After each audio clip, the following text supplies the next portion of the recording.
मेरा एजाज़ु करदन बेहिसाब खल्क़े रादा दन जवाबे বাসওয়াব। যেই নবীর কোনো তুলনা নাই, জ্ঞানের কোনো তুলনা নাই, ইলমের কোনো তুলনা নাই, তাকওয়ার কোনো তুলনা নাই, ইখলাসের কোনো তুলনা নাই, আমলের কোনো তুলনা নাই, ইহসানের কোনো তুলনা নাই। রহমতের নবী এতটা আল্লাহ তাকে সম্মান দিলেন, এতটা মর্যাদা দিলেন, সেই নবীও বারবার মুনাজাত করে দোয়া করে, আল্লাহুম্মা জাআলনি ফি আইনি সাগীরা ওয়া ফি আয়ুনিন নাসি কাবীরা। ও দয়ার মালিক, আমাকে তুমি ছোট বানায়া রাখো, আমার নজরে ছোট বানায়া দাও, উম্মতের নজরে মর্যাদা বাড়ায়া দাও। আমি যেন কখনো অহংকার বশত হইয়া বলি না আমি বড়, আমার মতো ইলমওয়ালা কেউ নাই, আমার মতো আমলওয়ালা কেউ নাই, আমার মতো তাকওয়াওয়ালা কেউ নাই, আমার মতো বড় ডিগ্রিদারি কেউ নাই। বলে তুমি যত বাহাদুরি করো না কেন, সাহাবাদের সমান হতে পারবা না, মুজাদ্দিদ আলফে সানির সমান হতে পারবা না। যত বড় তুমি দাবি করো না কেন, ও আল্লাহর বান্দা খাজা মুঈনুদ্দিন চিশতি আজমিরির মতো হতে পারবা না, ও আল্লাহর বান্দা কাসেম নানতবির মতো হতে পারবা না, রশিদ আহমদ গাঙ্গুহির মতো হতে পারবা না। সব একদিকে ফালাও, শাহ ওলিউল্লাহ মুহাদ্দিসের মতো হওয়া যাবে না। এইভাবে যাইতে যাইতে সাহাবাদের তুলনা হবে না, সাহাবাদের তুলনা নবীর সাথে হবে না। নবী যা পাইছেন আমার আল্লাহ বলেন সামান্য দিলাম। অতএব নিজেকে বড় মনে করা বন্ধ করে দাও, বলো আমি যা জানি কিছুই না, অজানা অনেক কিছু বাকি। নিজেকে যদি বড় বানাতে চাও হে মুমিন, বড়দের কদমে নিজেকে করে দাও বিলীন। মেটা দো আপনা হস্তি কো अगर कुछ मर्तबा चाहो के दाना खाक में मिलकर गोले गुलजार होता है। এরে আল্লাহর বান্দারা, ফেরাউন মনে করেছিল আনা রব্বুকুমুল আলা, আমি শুধু খোদা না বড় খোদা। পানির মধ্যে যখন সুবানি খাইছে তখন কয় আমি আসলেই হুদা। কি এর খোদা? নমরুদ মনে করেছিল আমি সব থেকে বড়। মশা যখন ঢুকছে পায়ের জুতা সান কপালে লেগে গেছে। ঠিক নেই? আহা, ঘটনা কখন শোনাবো, শুনাইয়েই ফেলে। ওমরে ফারুক রাদিয়াল্লাহু তাআলা আনহু, খেলাফত চলতেছে ওমরের। অর্থ মন্ত্রণালয়ের দায়িত্ব, বাইতুল মালের জিম্মাদার তখন বানায় দিলেন আবু উবাইদা ইবনুল জাররাহ রাদিয়াল্লাহু তাআলা আনহুকে। তিনি বাইতুল মালের জিম্মাদার। ওমরের খেলাফত চলতেছে। একদিন ঈদ আসছে, ঈদের আগের দিন বিবি সাহেবা বললেন, ও খলিফাতুল মুসলিমিন, বাইতুল মাল থেকে অগ্রিম বেতন নিয়ে আসেন, কেনাকাটা লাগবে। যদি আপনার আমার লাগবে না, সন্তানের লাগবে, টাকা দরকার। ওমর চিঠি লিখলেন আবু উবাইদা ইবনুল জাররাহ রাদিয়াল্লাহু আনহুর কাছে চিঠি লিখলেন, আমার অগ্রিম বেতন 1 মাসের দিয়া দাও। আবু উবাইদা ইবনুল জাররাহ চিঠি পাইয়া কান্না শুরু করলেন। তিনি আবার পাল্টা চিঠি লিখলেন ওমরে ফারুক খলিফাতুল মুসলিমিনের কাছে, খলিফাতুল মুসলিমিন, আপনার বেতনটা আমি অগ্রিম দিব। আমার 2টা প্রশ্নের জবাব আগে দিতে হবে। 1 নম্বর প্রশ্ন, চিঠি লিখছেন, 1 নম্বর প্রশ্ন, আগামী মাস আপনি বাঁচবেন কিনা গ্যারান্টি? हर के दारत खौफे हक दर दिल मदाम जन्नतुल मअवा देहत उरा मकाम। আল্লাহর ভয় তাকওয়া, আল্লাহর ভয় তাকওয়া। আবু উবাইদা ইবনুল জাররাহ লিখলেন, অগ্রিম 1 মাসের বেতন যে চাইলেন আমাকে জবাব দেন, আগামী 1 মাস আপনি বাঁচবেন তার গ্যারান্টি আসেনি? কথা বলেন না কেন? বুঝেন আমার কথা, বুঝেন। কয় প্রশ্ন? কয়টা করছে? দ্বিতীয় প্রশ্ন, আপনি খেলাফতে আজকে আছেন, রাষ্ট্র পরিচালনার দায়িত্বে আপনি যে আজকে আছেন, আগামী মাসে জনগণ আপনাকে রাখবেনি।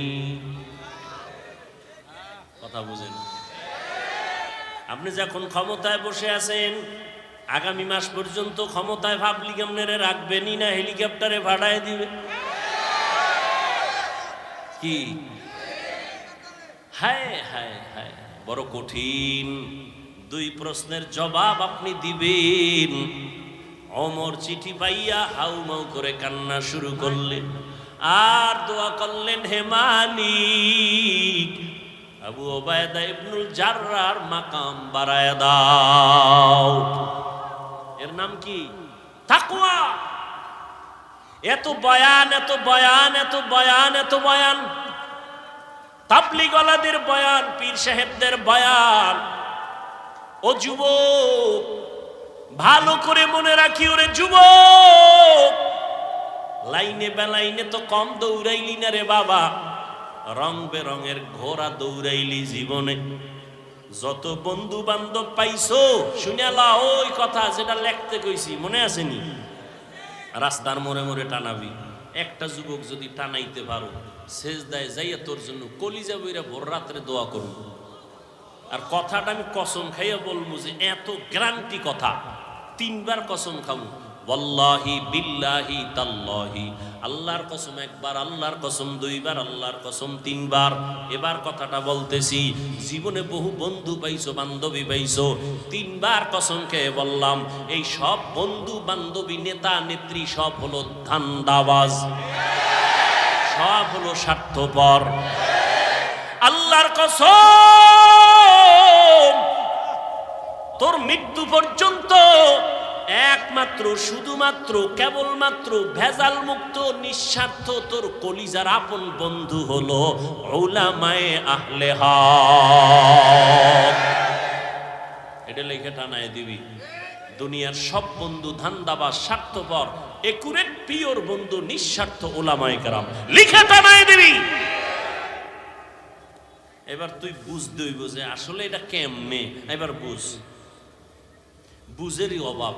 কিসের অভাব? আমি বুঝছি টুপির মধ্যে বরকত, জীবন যাবে টুপি ফালাবো না। তোরে পাও দইরা বুঝাইতেছি, তুই বোঝো না, এই জন্য তুই টুপি মাথায় দিতে চাও না। আমি টুপি মাথায় না দিলে লজ্জা লাগে, তোমার টুপি দিতে লজ্জা লাগে। বুঝ বুঝ। আমি দাড়ি কাটতে লজ্জা পাই, তুমি দাড়ি রাখতে লজ্জা পাও। তাবলীগওয়ালারা পাও ধরে দাড়ি রাখো, পীর সাহেবরা পাও ধরে দাড়ি রাখো, ওলামায়ে কেরাম পাও ধরে দাড়ি রাখো, দাড়ি লম্বা করো। জুমার খতিব বলে দাড়িটা লম্বা করো। বুঝ নাই, বুঝ হয় না। আমি দাড়ি কাটতে চাই না, তুমি রাখতে চাও না।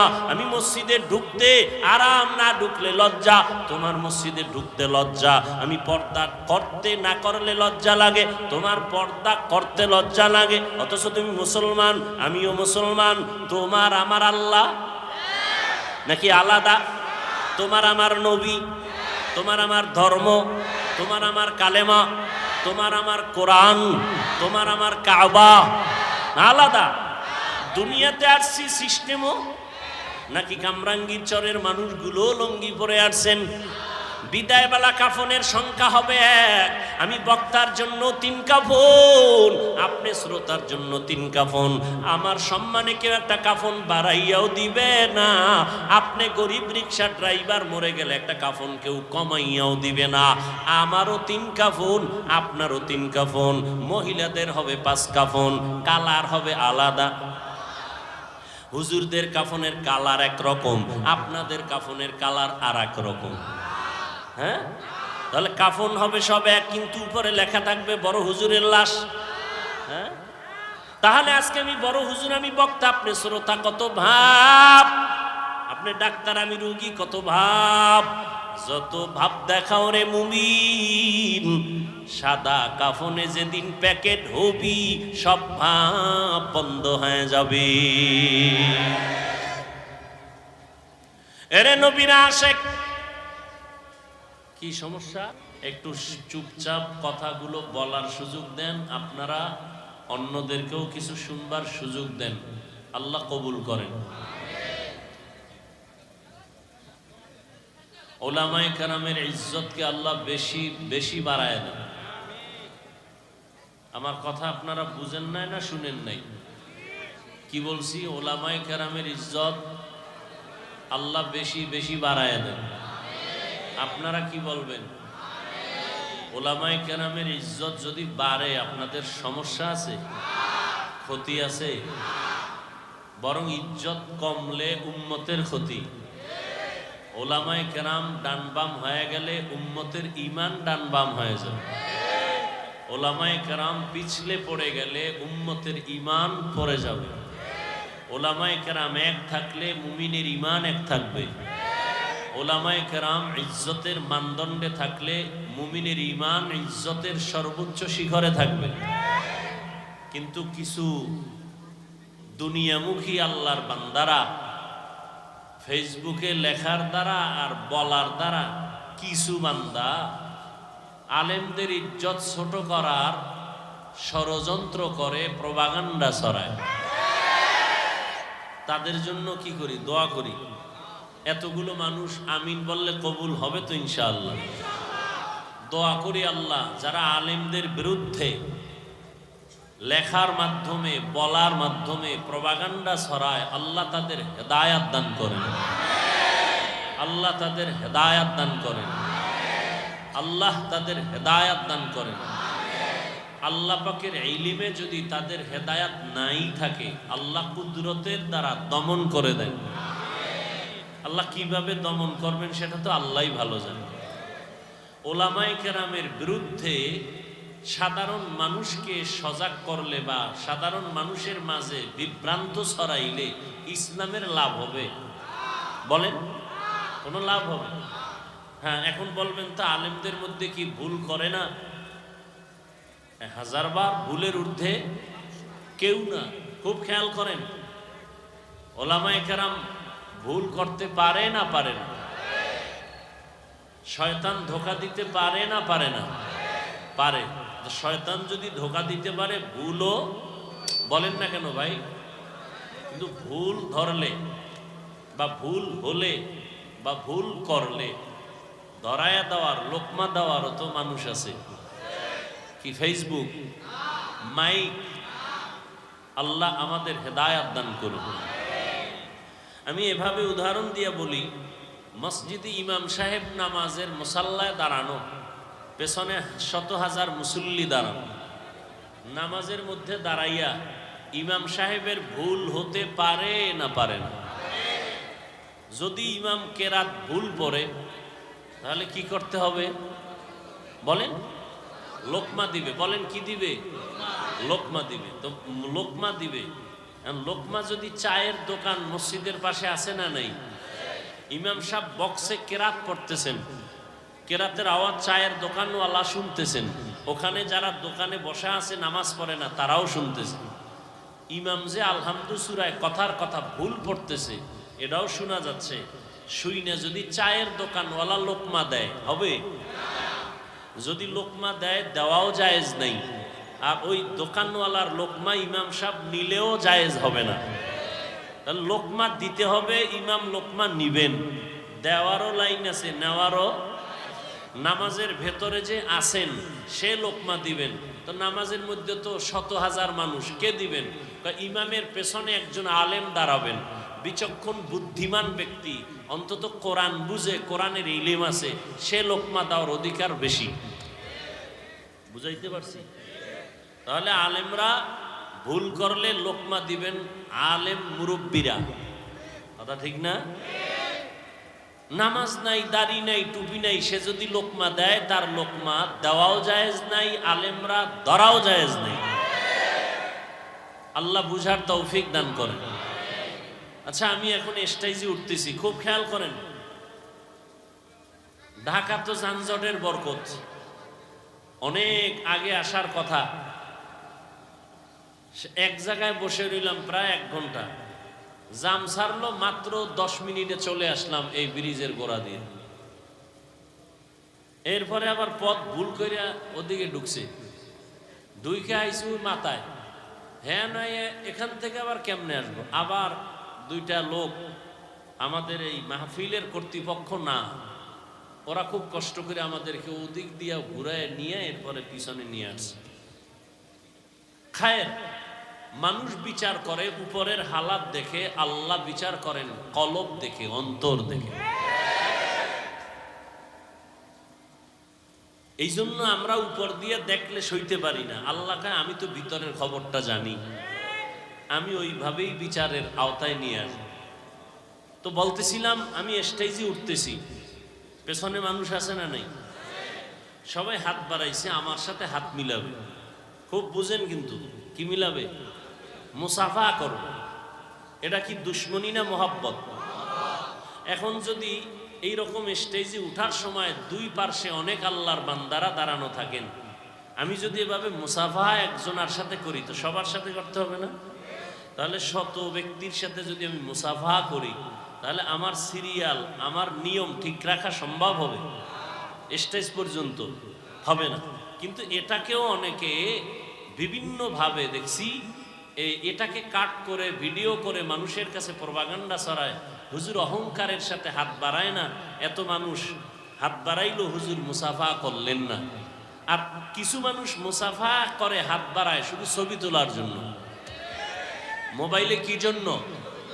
আল্লাহর জাতের কসম, ছবি তোলার জন্য হাত বাড়ায় মুসাফা করলে ছবি হবে, সওয়াব হবে না।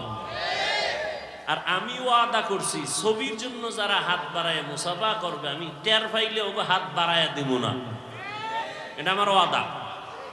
ফাঁকে ফোঁকে তো এটা ভুলে, কিন্তু জানা সত্ত্বে দিব না যে আমি মুসাফা করলে ছবি তুলবে। এটা যদি আমি টের পাই তো আমি হাত বাড়াবো না। বুঝাইতে পারছি?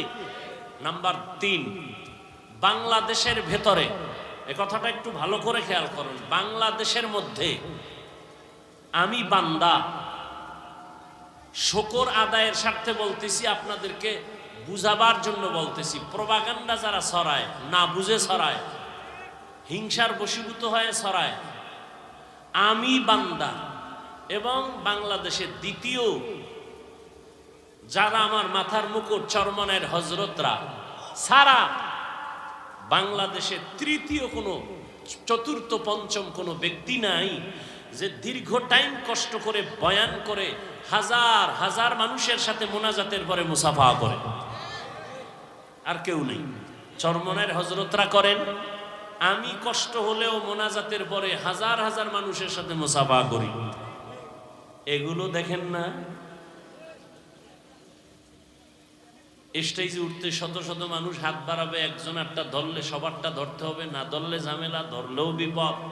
এটা ধরলেন, হাজার হাজার মানুষ বয়ান করতে যে কি কষ্ট, এরপরে আবার দীর্ঘ টাইম বসে থেকে সবার সাথে মুসাফা করার চেষ্টা করি, এটা দেখেন না? এটা প্রচার করেন না কেন?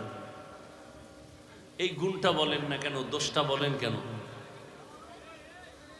আল্লাহ সব ভাইকে হেদায়েতের দৌলত দান করেন। যাই হোক, তো দোয়া করলাম উলামায়ে কেরামের ইজ্জত বেশি বেশি বাড়া দরকার। কেন? কিয়ামতের আগ মুহূর্ত পর্যন্ত এই জমিনে 1 সেকেন্ডের জন্য আর নবীজি আসবেন না। আসবেন? মাঝে মাঝে কামরাঙ্গীর চর বড় মসজিদে আসবেন। নবী আসবেন? আসবেন না। আবু বকর, ওমর, ওসমান, আলী সহ কোন সাহাবায়ে কেরাম আসবেন? কিয়ামত পর্যন্ত কোন আইম্মায়ে কেরাম আসবেন? ইমাম আবু হানিফা, ইমাম আহমদ বিন হাম্বল, ইমাম মালিক, ইমাম শাফিঈ রাহিমাহুমুল্লাহ কেউ আসবেন না। ইমাম বুখারী, ইমাম মুসলিম, ইমাম তিরমিজি কেউ, আউলিয়ায়ে কেরামদের মুরব্বী বড় বড় যারা, মুজাদ্দিদ আল ফেসানি, বড় পীর আব্দুল কাদের জিলানী, এরকম খাজা মুঈনুদ্দিন চিশতি আজমিরি কেউ আসবেন? তাহলে কিয়ামত পর্যন্তই উম্মত জান্নাতের পথে চলবে না? আপনারা চলবেন না? যত অন্যায় করি টার্গেট জান্নাতে যাব। সবাই তো ইনশাআল্লাহ একমত। কিন্তু জান্নাতের পথ কই? জান্নাতের পথ তো আছে সহজ এবং সঠিক এক পথ, কিন্তু আমগো ধাক্কা ধাক্কিতে পথ বহুত হয়ে গেছে। কেউ বলে কবরে সেজদা দাও, এটাই জান্নাতের শান্তির পথ। কেউ বলে দাড়ি কাটো, মদ পান করো, এটাই শান্তির পথ। তাহলে এইরকম পথ হতে হতে অনেক পথ। সঠিক পথের সন্ধান আছে নিরেট ভাবে কোরআন হাদিসে। কোথায় বলেন, কোথায়? কিন্তু কপাল খারাপ, কোরআন হাদিসের আরবি বুঝেন না, পড়তেও পারেন না। এখন কি করবেন? জান্নাতে যাব, পথ চিনি না, পথ আছে কোথায়? কোরআন হাদিসে। কোরআন হাদিস পড়তে পারেন না, এখন কি করবেন? নবীও আসবেন না বুঝাইতে, আবু বকর রাদিয়াল্লাহু আনহু আসবেন না, কোনো সাহাবায়ে কেরাম আসবেন না, তাবেঈন আসবেন না, তাবেঈন আসবেন না, ওলামায়ে মুতাকাদ্দিমিন আসবেন না, বড় বড় আউলিয়ায়ে কেরাম আসবেন না। এখন জান্নাতে যাব, এটা ফাইনাল। জান্নাতের সঠিক পথ আমার দরকার, এটাও আমি চাই। সঠিক পথ আছে কোরআন হাদিসে, কিন্তু কোরআনও পড়তে জানি না আরবি, হাদিসেরও আরবি বুঝি না। এখন উপায় কি? স্থায়ী সমাধান একমাত্র উপায়, কিয়ামত পর্যন্ত এই জাতি উলামায়ে কেরামের অনুসরণ করতে হবে। কোরআন সুন্নাহর আলোকে উলামায়ে কেরামকে মেনে চলতে হবে। যারা আলেমকে মানবে না, খাসারাত দুনিয়া ওয়াল আখিরা, দুনিয়াও বরবাদ, আখিরাতও বরবাদ। এজন্য ইতিহাস আপনারা জানেন, রহমতের নবী, শেষ নবী, শ্রেষ্ঠ নবী। আমার নবী যেমন শেষ নবী, তেমন কথা বলেন না কেন? শ্রেষ্ঠ নবী না হলে শেষ নবী হতে পারে না, শেষ নবী না হলে শ্রেষ্ঠ নবী হতে পারে না। কিন্তু একজন আল্লাহর বান্দা, তিনি আর্টিকেল লিখেছেন, নাম বলবো না, অনেক শিক্ষিত লোকেরা তার নাম জানে, চিনে। তিনি লিখেছেন, নবীকে শেষ নবী হিসেবে শ্রেষ্ঠ নবী বলা মিথ্যা, নবীকে শ্রেষ্ঠ বলা যাবে না। ওই লোকটা মূলত কোরআন মানে, হাদিস মানে না, আহলে কোরআনের। আল্লাহ হেদায়াত দান করুন। তো শেষ নবী না হলে শ্রেষ্ঠ নবী হতে পারেন না, শ্রেষ্ঠ নবী না হলে শেষ নবী হতে, এটা ভিন্ন আলোচনা। সেই শেষ নবী, শ্রেষ্ঠ নবী মক্কা নগরীতে আসছেন কোন এক বছরের রবিউল আউয়ালে অথবা অন্য মাসে। 63 বছর হায়াত শেষ করে আবার নবী চলে গেলেন। আসা এবং যাওয়ার দিন সোমবার। কিবার? কিবার? নবী এসেছেন সুবহে সাদিকের সময়, রসুলের ইন্তেকাল হয়েছে 63 বছর পরে, চাশতের সময়, জহুরের আগে, সোমবার। কিন্তু রসুলের দাফন হয়েছে বুধবার দিন গিয়া তাহাজ্জুদের সময় রাতে। নবীজি আসলেন মক্কা নগরীতে। মক্কা নগরীর অবস্থা তখন কি ছিল আপনারা সবাই জানেন। জাহিলি যুগ, খারাপ ছিল। কত খারাপ! পৃথিবীর কোথাও এই পরিমাণ খারাপ মানুষ কোথাও ছিল না, মক্কার মানুষ যেই পরিমাণ খারাপ। প্রশ্ন বড় কঠিন। কামরাঙ্গীর চর, হাফিজ হুজুর রহমতুল্লাহ আলাইহের প্রতিষ্ঠিত ফুলের বাগান, কথা ঠিক না? এখান থেকে কত ফুটন্ত গোলাপ গ্রাম ছড়িয়েছে গোটা বিশ্বময়, কথা ঠিক? আল্লাহ পাক আমাদের আকাবিরিনদের উজ্জ্বল নক্ষত্র হাফিজ হুজুরের মাকাম আল্লাহ পাক জান্নাতে আরো বাড়ায় দেন। তার রেখে যাওয়া সাজানো এই বাগানকে আল্লাহ আরো বেশি ছড়ায় দেন। আল্লাহ। আচ্ছা, মাদ্রাসার পাশে কারো বাড়িঘর আছে না নাই? আছে।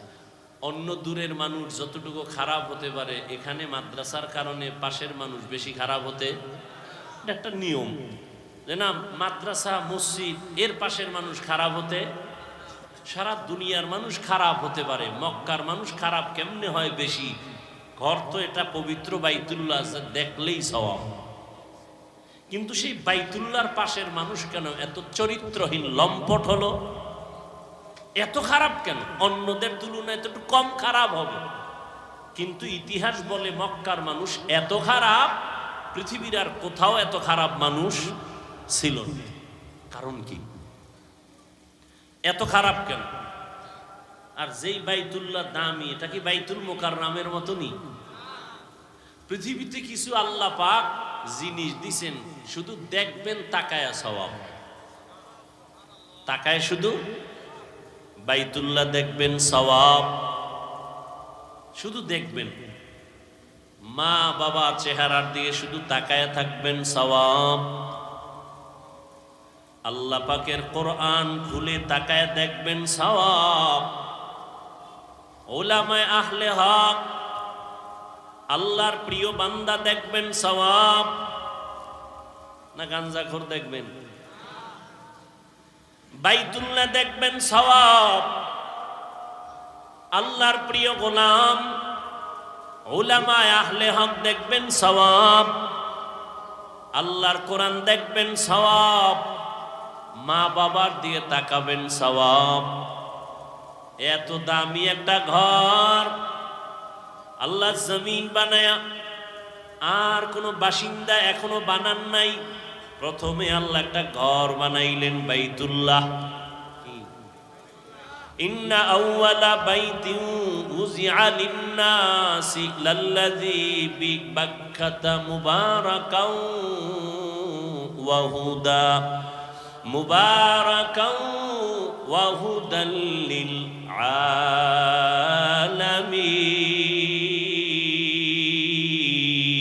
আলামিন। আল্লাহ জমিন বানায় একটা প্রথম ঘর বানাইলেন, বাইতুল্লাহ। হেদায়াতের ঘর, ইবাদতের ঘর, এটা বসবাসের ঘর না। কেন? কয় জমিন আল্লাহ বানাইছেন, এ জমিনের চিফ গেস্ট, প্রধান মেহমান শুধু মাটির সৃষ্টি মানুষ আল্লাহ পাঠাবেন। এখনো পাঠান নাই। প্রধান মেহমান জমিনে আসবেন মানুষ, আর এই মানুষের জন্য আল্লাহ ইবাদতের একটা ঘর বানাইলেন, বাইতুল্লাহ মক্কা নগরীতে। আল্লাহ ইবাদতের ঘর বানাইলেন, বসবাসের ঘর আল্লাহ বানান নাই। কেন? কয় মানুষ যে চিফ গেস্ট আসবে, সে ইবাদতের জন্য আসবে, বসবাসের জন্য আসবে না। মা খালাকুতুল জিন্না ওয়াল ইনসা ইল্লা লিয়াবুদুন।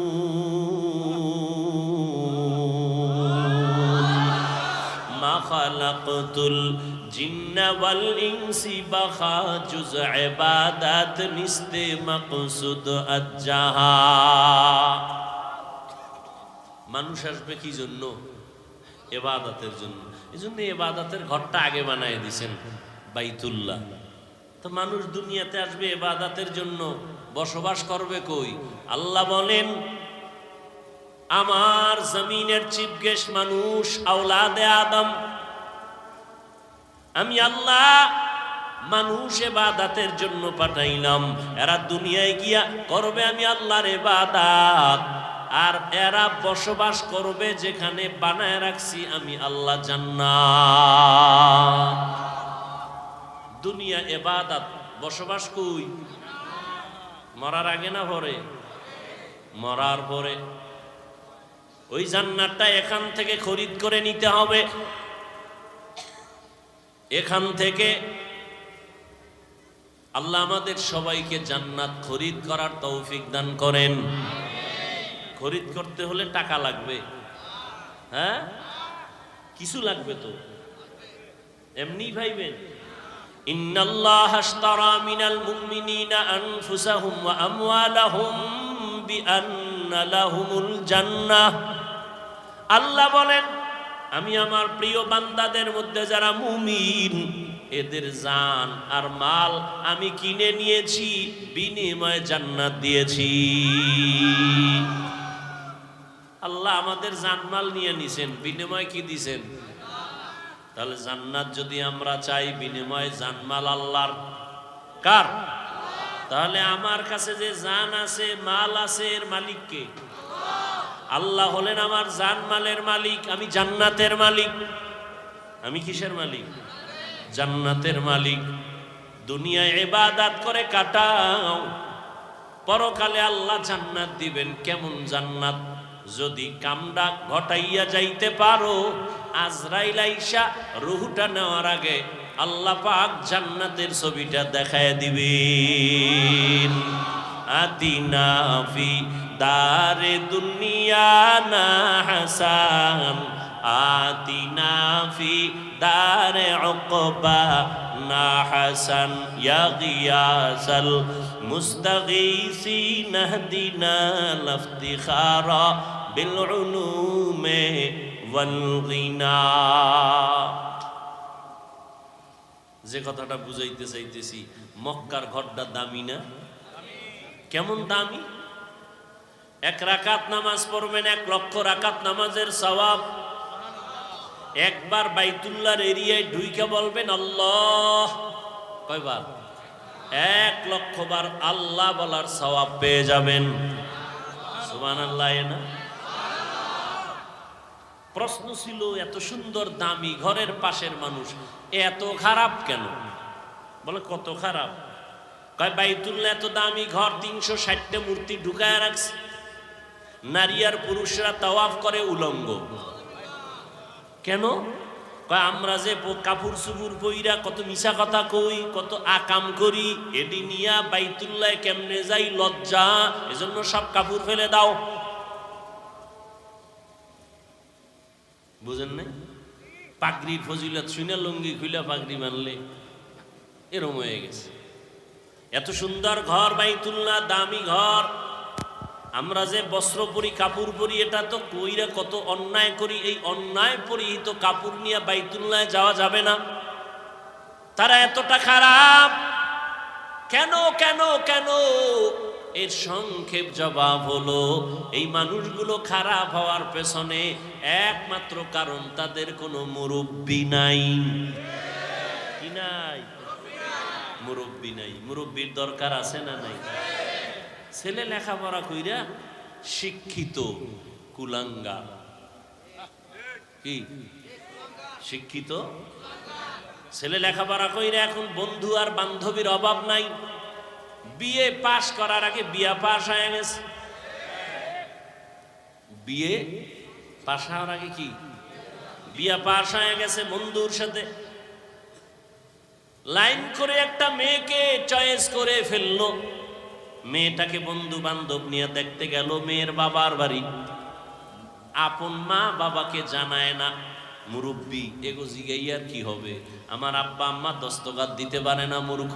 আমি তো শিক্ষিত সন্তান। ওই মূর্খ মা বাবারে জিজ্ঞাসা করে কোনো লাভ হবে না। কিন্তু মুরব্বীর দোয়া তোমাকে এই পর্যন্ত নিয়ে আসছি। हकीकत से तू दुनिया बेखबर है, दुनिया की नुमाइश पर नजर है। नमी गुयम के आज दुनिया जुदा बाश, बहर कारी के बाशी बा खुदावास। मुरब्बी लागबे नी? আল্লাহ কয় লাগবে, আপনি লাগবে না পাইলেন কই? শুরুতেই কিন্তু বলছি নবী আসবেন না, সাহাবায়ে কেরাম আসবেন না। আসবেন? তাহলে জান্নাতের পথ কেমনে চিনব? আমি তো কোরআনও পড়তে পারি না, আলহামদুও পারি না, বিসমিল্লাহও পারি না, ওযুর দোয়াও পারি না, সালামটা পারে না। কপাল এত খারাপ, সালাম দিতে পারে না। বিএ পাস, আইএ পাস, সালাম আসসালামু আলাইকুম, এই দুইটা শব্দ শিখতে কি মাদ্রাসায় যাওয়া লাগে? এই শব্দটা শুদ্ধ করে পারে না। দুনিয়ার সব পারে, আসসালামু আলাইকুম পারে না। সালাম দে স্টাইল করে সালামাইকুম, মানে তোর উপরে আল্লাহর লানত গজব। হে আবার ঘুরা একাই ওয়ালাইকুম, তোর উপরেও। কপাল বড় খারাপ। কোরআন হাদিস বুঝবে দূরের কথা, আসসালামু আলাইকুম বলতে পারে না। আবার নাস্তিক একটা ঢাকার শহরে বয়া আওয়াজ দেয়, শুদ্ধ কইরা সালাম দেওয়া জঙ্গির পরিচয়। আরো জোরে, জিন্দেগি মে বন্দগি তু কর নাহি,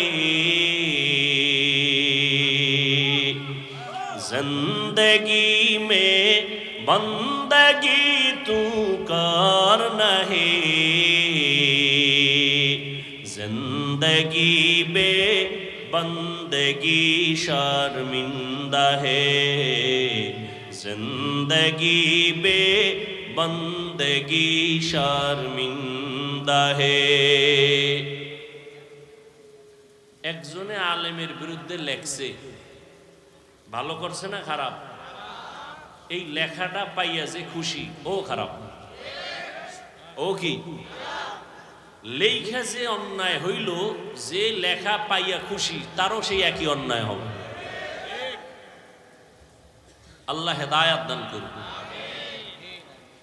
दुनिया में हो दुनिया का तलबगार ना हो, बाजार से गुजर हो खरीदार ना हो, ये दुनिया एक मिसले कागज फूल है, ये दुनिया एक मिसले कागज फूल है, जिंदगी में बंदगी तू कर नहीं,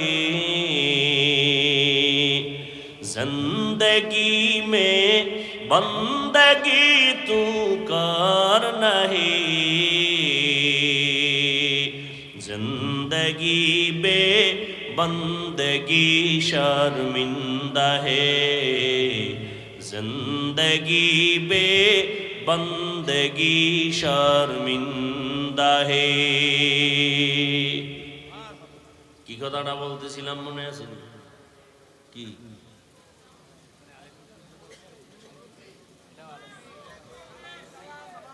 সালাম না? তো যে কথা বলতেছিলাম, সালাম যে পারে না সে কোরআন বুঝবে কেমনে, হাদিস বুঝবে কেমনে? আলেম ওলামারাই বুঝতে হিমশিম খায়, এক একজনের বুঝ এক এক রকম, এই জন্য কথাও এক এক রকম। আয়াত একটা, তাফসির 10 ভাবে। কেন? সবার মেধা একভাবে না, সবার মেমোরির জিবি এক না। সবার মেমোরির জিবি কি এক নি? সাইজ এক। 8 জিবি মেমোরির সাইজ, 1 জিবি মেমোরির সাইজ সব এক। ডিজাইনও কি? ভেতরের কারবার এক নি। জমিনে সব মাথা এক, ভেতরের জিবি কিন্তু এক না। কারো 1 জিবি, কারো 2 জিবি, কারো 3, কারো 8। কিন্তু জিবিরও একটা সীমানা আছে, বুঝেন নাই? আল্লাহ পাক দুনিয়ার মানুষের নবীকে পাঠাইয়া জানাইলেন, মক্কার মানুষ মুরব্বি হারা, ঈসা নবী চলে গেছেন, এখন আর কোনো নবী নাই, সর্বশেষ আমার নবী আসবেন। মাঝখানে মুরব্বি হারা উম্মত বেপরোয়া হয়ে গেছে। যেই গরুটার গলায় রশি নাই, ও ডানে বামে যা পায় তাই খায়, নিজেরটাও খায় পরেরটাও খায়, ঠিক নেই? রাস্তায় কুত্তা ঘরে অভাব নাই, একটা কুকুরের কোনো দাম নাই, কিন্তু যেই কুকুরের গলায় মালিকের শিকল লাগানো, ওই কুকুরের দাম। খোলা আকাশে 100,000 পাখি উড়ে, কোনো পাখির দাম নাই, মালিকের খাঁচায় যেই পাখিটা আটকানো, ওই পাখির কি দাম? জমিনে বান্দার অভাব নাই, ওই বান্দাগুলোর কোনো দাম নাই। যেই বান্দা কালেমার রশি গলায় লাগাইয়া বলে আমার আল্লাহ ছাড়া কেউ নাই, এই বান্দার মূল্য এত বেশি, এত বেশি, ফেরেশতাদের থেকেও আল্লাহর কাছে মূল্য বেশি। এজন্য আমি মুরব্বির কি দরকার? আল্লাহ নিজে বলেছেন, আমি আয়াত পড়েছিলাম, ইয়া আইয়ুহাল্লাযীনা আমানুত্তাকুল্লাহ, ও মুমিনেরা আল্লাহকে ভয় করো, ওয়া কুনু মা'আস সাদিকিন, এই জমিনের মধ্যে যারা সত্যবাদী তাদের বন্ধু হইয়া থাকো। হাদিস পড়েছিলাম সংক্ষেপ, নবী বলেন, মান তাওয়াযা লিল্লাহ রাফাআহুল্লাহ, আল্লাহ নবী বলেন, যে নিজেকে ছোট মনে করে চলবে আল্লাহর জন্য, আল্লাহ তার মর্যাদা বাড়ায় দিবেন। নিজেরে বিনয়ী মনে করা, নিজেরে ছোট মনে করা আর বড় মনে করার কি আছে? আমার কণ্ঠ, আমি বড়, আমার কণ্ঠের মতো কারো কণ্ঠ নাই, আমার এলেমের মতো আর এলেম নাই। বলে তোমার এলেম কত? মাপ দিছুনি, মাপ দিয়া দেখো কয় কেজি হবে। যত এলেমের বাহাদুরি করো না কেন, আমার মতো বক্তা কেউ নাই, আমার মতো খতিব কেউ নাই, আমার মতো মুফতি কেউ নাই, আমার মতো মুহাদ্দিস কেউ নাই, নাই নাই নাই নাই। আনা খায়রুম মিনহু, আমি তার চেয়ে ভালো, আমি তার চেয়ে ভালো, আমি তার চেয়ে ভালো, এ শয়তানের স্লোগান, এটা মুমিনের স্লোগান হতে পারে না। তুমি কত ভালো, কত বড়, কয় বড় বড় যতই বলি, আমি আল্লাহর কসম খেয়ে বলি, যত বড় মুহাদ্দিস দাবি করি না কেন, শাহ ওলিউল্লাহ মুহাদ্দিসের সমতুল্য হতে পারবে না। যত বড় খতিব দাবি করি না কেন, খতিবে আজম সিদ্দিক আহমদ রাহমাতুল্লাহ আলাইহির 1000 ভাগের 1 ভাগ হওয়া যাবে না। এরে আল্লাহর গোলাম, সব উলামায়ে কেরামের ইলম যদি এক জায়গায় ওজন দেওয়া হয়, সাহাবায়ে কেরামের সমান হবে নি? হবে? আসহাবী কান নুজুম, রহমতের নবী বলেন, আমার এক একটা সাহাবীর দাম কত জানো? আকাশের নক্ষত্রের সমতুল্য। আমি মুহাম্মাদের আদর্শটাও যেমন সুন্নাত, আমার সাহাবাদের আদর্শটাও তেমন সুন্নাত। ও দুনিয়ার উম্মতেরা, আমার সাহাবাদের এত দাম, আল্লাহ নিজে খুশি হইয়া বলেন রাদিয়াল্লাহু আনহুম ওয়া রাদু আন, আমিও তাদের উপরে রাজি, তারাও আমি আল্লাহর উপরে রাজি। সাহাবায়ে কেরামের ইলমের সমান হবে না। সমস্ত সাহাবাদের ইলম যদি এক জায়গায় করা হয়, রহমতের নবীর সাথে কোনো তুলনা। এবার রহমতের নবীর ইলম কত? নবী খুশি হইয়া বলেন উতিতু ইলমাল আউয়ালিনা ওয়াল আখিরিন, আল্লাহ আমাকে আউয়াল আখিরের ইলম দান করেছেন।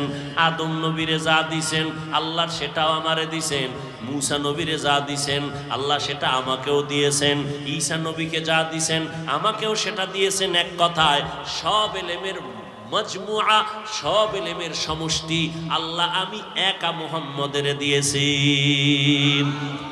সুবহানাল্লাহ। না আসবে কেমনে? ফজর পড়েন নাই, জোহর পড়েন নাই, আসর পড়েন নাই, মাগরিব পড়েন নাই, এশা পড়েন নাই, বিড়ি টেনে ঢুকছেন, সুবহানাল্লাহ আইব কেমনে? আহা, এরে যুবক, কপাল ভালো কিন্তু পুরিয়া ফালাইলি নিজ হাতে। ওই আবু জাহাল 13 বছর আমার নবীকে দেখলো, বয়ান শুনলো, কপাল খারাপ, কালেমা পড়লো না। কে? যেই নবীর একবার দেখলে পেটের ক্ষুধা নিবারণ হয়ে যায়। কেমন মায়ার নবী আমার, যেই নবীর ঘাম থেকে মেশকের ঘেরান পাওয়া যায়। ও গো নবীর উম্মতেরা,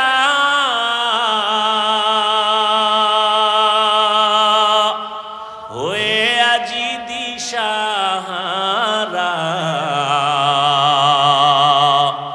কোরআন হাদিসের চলো যখন যাহা চায় মনে, নবী বিনে কে তরবে ফুলসিরাত মিজানে, নবী বিনে কে তরবে ফুলসিরাত মিজানে। এরে নবীর আশিক রে যুবক, তোর কপালের উপরে আমার নবীর কেমন মোহাব্বতের আওয়াজ।